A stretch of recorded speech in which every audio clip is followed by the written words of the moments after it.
The other thing that I will say, I think I learned from this process, and I don't know if I think it's probably as a result of the kind of coaching that you would do midweek as things were coming Mhm. up. So you gave the example of my daughter getting sick, but I also had a lot of times where I was under the weather or Yes. either physically or mentally or both, and sometimes you don't know where that line is, right?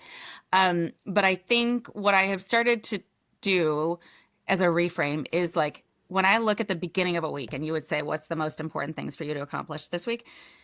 um One of the layers that I kind of added on to that over time was like if I were feeling miserable and awful and like could only accomplish one thing, like what would this still be the thing? Once I was in that mindset, it was easier for me to have that happen a couple times and to be like, oh, this is the thing that would go fall by the wayside. So maybe it was, I live in the suburbs, but going into Manhattan for something that was, I don't know, like maybe like a board meeting or something that I Yeah. could do by Zoom was an easy one. Like if I'm sick, if I test positive for COVID or if I have the flu, I'm not going to Mhm. take the train in and get all these people on the board meeting sick. So like what's the equivalent of that? Like I'm mentally drained and I physically don't have the energy to do this. It's not the most important thing in my week.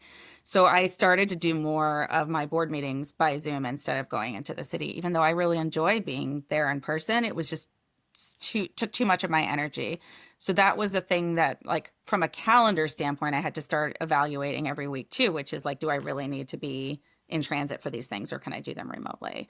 And so I think the same thing would happen as I was looking at my to-do list, which is like, are these really and you never asked me, is it one thing or three things? You would just say, what's the most important? Like, what does good look like this week? Yeah. When you get to Friday, what will you feel good about if you've accomplished only these things? And so some weeks it was one thing, and other weeks it was three things, and other weeks I'd Yeah. be like, well, I kind of have them in buckets, and there's 10 of them, and you'd be like, okay, well, really, like what, which ones will really matter?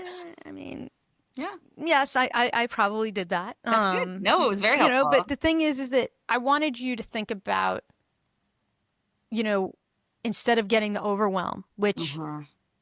I know you are very conscious of because of, your aforementioned ADHD, Hmm. also going through the menopause and dealing with those doctor's visits and, trying to prepare you for those doctor's visits so that you could effectively advocate for yourself. But I think the thing is that I just wanted you to be like, you know what, you get to Friday and you're like, all right, I got this done. And that's Yeah, cool. Like, yeah. that's good enough.